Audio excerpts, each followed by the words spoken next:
Switch news has been a little boring. What's up, guys? It's Jason with Overthink Gaming. Today, I want to talk about the Switch news as of this week. What was it, 2 weeks or so to E3? So the news is kind of slow, but you got channels out here that have to make videos. So when they talk about the news, it's like, really, dude?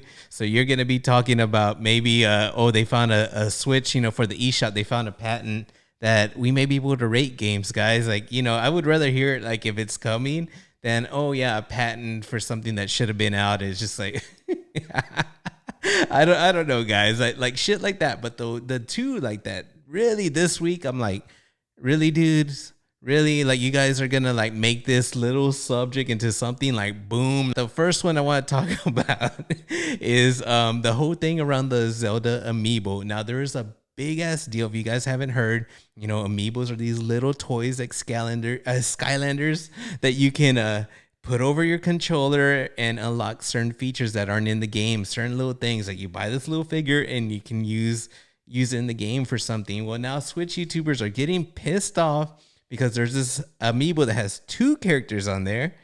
For the Zelda anniversary, it's got Zelda and some bird or some shit like that. I don't fucking know.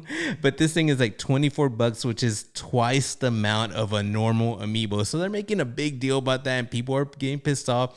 And once influencers show a certain point of view, it'll cause a lot of people to get like that. Like they don't realize like what they can do. It's so funny. Maybe they do. I think they do know. But anyways, that's what makes me laugh. Like, dude, like your amiibos are like, what's the percentage of amiibos that's like sold to fucking collectors? Like collectors don't give a shit. They'll pay anything.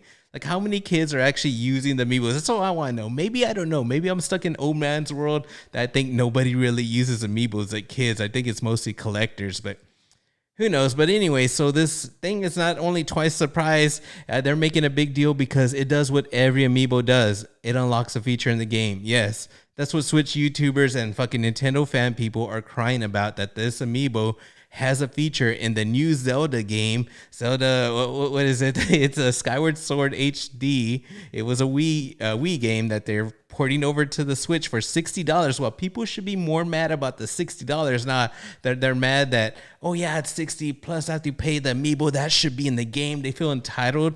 It was never in the game. This feature is going to let you basically move up into the sky, move around the map, whatever. Hey, back in the day, we called that, a cheat feature or something in a Game Genie. But you know what? Nintendo charges people because why? They will buy it. At the same time, collectors are going to buy the shit out of this amiibo. It's going to be hard to find because anytime there's something like this, collectors are, they go straight for it. Zelda 35th anniversary is coming up. I need this one. I need it. And I think it's so stupid. You're really going to make a big fucking deal about amiibo. Oh, they're going to call it quality of life feature. Lets you do something that you can do in the game. Like you can move around the game, but you got to be at certain points. So at any time you can move around the game. I think that's fucking stupid to make a big deal about it. But you know what? That's just what I think. I don't know. Maybe you guys love amiibos. Maybe you guys think different. Like you guys feel like you guys are getting ripped off and that should be in the game. I'll tell you guys should have been ripped off at $60. That game should at least came with something else on it. Skyward Sword, it could have came with also Wind Waker, and that would have been a deal. People would have bought it, and then for the 35th anniversary, they released the other two that was on the 3DS. Ocarina of Time and Majora's Mask, and people would have been happy. Maybe put something else in there. I don't know. At least that's what I think. I don't know. What the fuck do I know? But it's just like, dude, you guys are making way too much of a big deal over fucking nothing. And that's the one that pissed me off. They're acting like they don't know shit about amiibos. Anyways, enough talking about those fucking little toys. The other thing in the news that kind of just like, dude, really was... I have much respect for Modern Vintage Gamer. I'm not saying anything against him. He did a video, which, it's cool, whatever. It's his video. Dude's smart, dude. I mean, dude knows his shit. And this is where I saw other outlets covering his video, on the internet. I was like, what? And other news outlets, there's not much news. I'm talking about like Spawnwave and shit are covering this shit. Is that, there's a discovery in the Xbox Series X or Series S also. I don't know. Maybe it's just Series X, I think. But anyways, this discovery is that there's a DRM issue, guys. Like really, we're 2021 and we're talking about a DRM issue because you have to be online to play your disc games and shit like that. I'm gonna break it to you, guys, man, because that's who mostly watches my channel is old people, man. I see the analytics, guys. Get rid of those games, man. So keep your collection, but stop buying stuff physical now, dude. It's gonna go away. In the time of the digital age, guess what? There's gonna be internet. Internet isn't going away. You guys think that it's gonna go away? Say if you lose internet for a day or 3 or whatever, snowstorm, whatever. I don't know the situation. You lose internet, guess what? Oh well, learn how to deal with it. We dealt with it years back without it, but you can play handheld games now. You can keep yourself busy. There's stuff to do. There you could bust out all your old stuff in case there was no internet. Like this, no big deal with right now, the digital age, PS3, PS4, PS5, fucking Xbox One, Xbox Series X. It doesn't fucking matter. These games need online. Whoopie-doo. Like we've known about that. In fact, we bitched about it. Remember the Xbox One? We were bitching about that, but it's already here. We're used to it. Like, since when have those games actually been disc you can play? There's always been updates and shit like that. You need internet. It's always been a security key on the disc. It's not something you can use. I mean, there's ways to play certain games offline, but mostly it's gotta read the shit to download stuff. I don't know, man. That's just, I think it was a big issue. Maybe Modern Vintage Gamer, he did a good video, but people bringing it up, they're bringing an issue that really we shouldn't be talking about. Am I crying about Steam? Am I saying, yo guys, my Steam, what happens if it goes down? No PC gamers saying that, like, for real.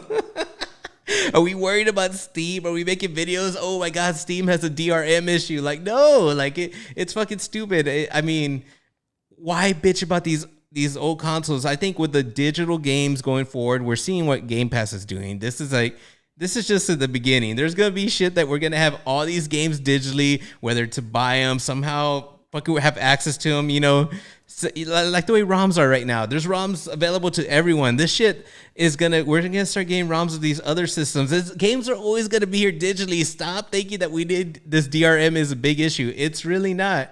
Oh, well, your console can't play this games. Guess what? The new console that's backwards compatible can play this. Like it really doesn't matter. Like I said about the PS4, whenever Rich was making a big fucking deal about these PS4 games, you could just play them on your PS5. Same fucking shit. We're moving forward, guys. Stop thinking in the fucking past. Think about the future. And don't let YouTubers like this fucking... I'm not saying anything against Modern Vintage Gamer, but I'm talking about like the other people who are following piggyback off him, like Rich from Review Tech. He knows his shit. He's gonna act like he doesn't. News is slow, spawn ways to put it out there, but it's not a big fucking deal. It's really not. Grow with technology, man. Those old games, you'll still be able to fucking play them. Chill the fuck out. Internet's not going anywhere. Your console's not gonna die. Microsoft's not gonna go down and not support shit or Sony or shit like that. Like, come on, guys. Stop, man. Stop right. Anyways, guys, that's just me on my views of just sitting back watching like how pathetic some of this new shit really is. Like E3, hurry up. We need some fucking announcements because the bullshit that they're making as videos is just too fucking much. Anyways, I hope you guys enjoyed this video. These are just my thoughts. If you guys did, please drop a like. If you guys are new to the channel, please consider subscribing. I'll be catching you guys soon. Peace out.